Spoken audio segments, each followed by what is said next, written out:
మీరు బిజినెస్ పెట్టి సొంతంగా ఎదగాలనుకుంటున్నారా? నెవర్ ఎండ్ గోలీ సోడా వారి ఫ్రాంచైజీని జస్ట్ 15.5 lakhs తో మీ సొంతం చేసుకోండి. త్వరపడండి. పోలవరం ఎత్తు గందరగోళం. 41.15 మీటర్ల నిల్వకే నిధులు, 45.72 మీటర్ల ఎత్తు ప్రశ్నార్థకం.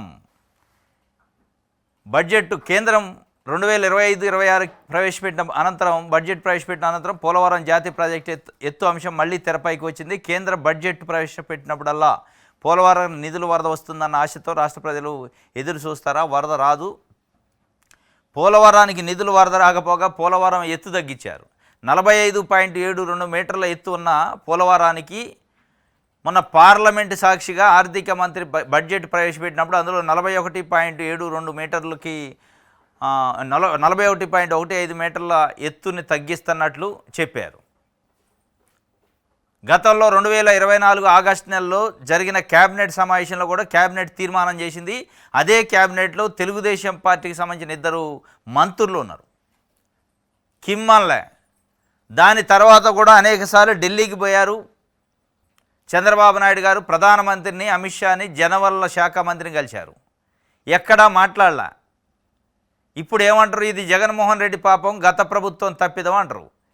గత ప్రభుత్వం నిజంగానే ఒప్పుకుంటే 41.15 మీటర్ల ఎత్తు తగ్గించడానికి నిజంగానే జగన్మోహన్ రెడ్డి ఒప్పుకుంటే ఇప్పుడు పార్లమెంట్లో మాట్లాడాల్సిన పరిస్థితికి వచ్చింది.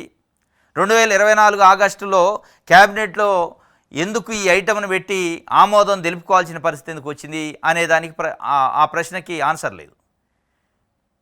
మొత్తానికి చంద్రబాబు నాయుడు గారు అంటే కొన్ని అంశాలలో ఆంధ్రప్రదేశ్కి నష్టమయ్యే అంశాలు, ఆంధ్రప్రదేశ్కి చేటు చేసే అంశాలు చేసుకుంటూ కూడా దాన్ని జగన్మోహన్ రెడ్డి పాపమని ఆయన ఖాతాలు వేసే ప్రయత్నం చేస్తున్నాడు. సరే, ఖాతా ఎవరిదైనా పాపం ఎవరిదైనా ఇలా ఇంప్లిమెంట్ చేస్తుంది మీరు స్పష్టంగా కనపడుతుంది. ఒక గందరగోళానికి తెరలేపారు. ఇంకో గమ్మత్తు ఏంది, అసలు బడ్జెట్ మొత్తంలో దాదాపు 50,65,000 కోట్ల రూపాయలు బడ్జెట్ ప్రవేశపెట్టారు. 50,65,000 కోట్ల రూపాయలు సుమారుగా ప్రవేశపెడితే ఆంధ్రప్రదేశ్కి బడ్జెట్లో ఎంత వచ్చినాయో తెలుసా? 5,295 కోట్లు వచ్చినాయి. దానికి కేంద్ర మంత్రి రామ్మోహన్ నాయుడు, తెలుగుదేశం పార్టీ నాయకులు ఏం చెప్తున్నారంటే, కేంద్రంలో ప్రవేశపెట్టిన బడ్జెట్లో ఆంధ్రప్రదేశ్కి వచ్చిన నిధుల్లో చంద్రబాబు నాయుడు గారి ప్రభావం స్పష్టంగా కనపడుతుందంటున్నాడు. కనపడదా? ఎస్, కనపడది. చంద్రబాబు నాయుడు గారి ప్రభావం స్పష్టంగా కనపడది. ఏంది చంద్రబాబు నాయుడు గారి ప్రభావం అంటే, 50 లక్షల కోట్ల రూపాయలు బడ్జెట్ ప్రవేశపెడితే 0.1% కూడా కేటాయింపులు జరగలేదు. 0.1%. అదే ప్రభావం. తానా అంటే తందానా అంటాడు. నోరు తెరిచి మాట్లాడే పరిస్థితి లేదు. చంద్రబాబు నాయుడు గారు సిట్టు స్టాండ్ తప్ప చేసేది ఏమీ లేదు. అది ఆ ప్రభావం పడది ఇలా బడ్జెట్ పైన. అమిత్ షా, మోదీ చెప్పిన దానికి సిట్ అంటే సిట్టు, స్టాండ్ అంటే స్టాండ్ అనే పద్ధతిలో ఉంది కాబట్టి ఆయన ప్రభావం పడబట్టే ఇలా బడ్జెట్లో 0.1% కూడా కేటాయింపు జరగదు. 5,000 కోట్లు ఎక్కడ? 50 లక్షల కోట్లు ఎక్కడ?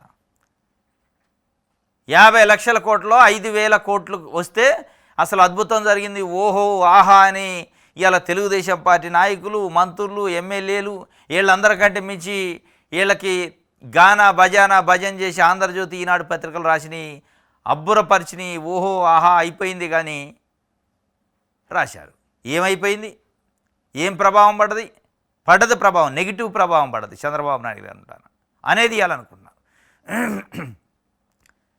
గతంలో జగన్మోహన్ రెడ్డి 5 సంవత్సరాలు ముఖ్యమంత్రిగా ఉన్నప్పుడు ఢిల్లీ పోతుండో కేసుల గురించి మాట్లాడుకుంటుండో రాష్ట్రం గురించి మాట్లాడలేదు అన్నారు. ఎస్, ఒకవేళ ఆయన 16 నెలలు జైల్లో ఉండు, కేసులు ఉన్నాయి, కేసుల గురించే మాట్లాడుకుండు అని కొద్దిసేపు చెబుదాం. ఆయన ఎక్కడ ఎన్డీఏ గవర్నమెంట్లో భాగస్వామ్య పక్షం కాదు. సరే, ఆయన కేసులు ఉన్నాయి మీరు అన్నట్టే అనుకుందాం కొద్దిసేపు. మరి ఇవాళ చంద్రబాబు నాయుడు గారికి ఏ కేసులు ఉన్నాయి?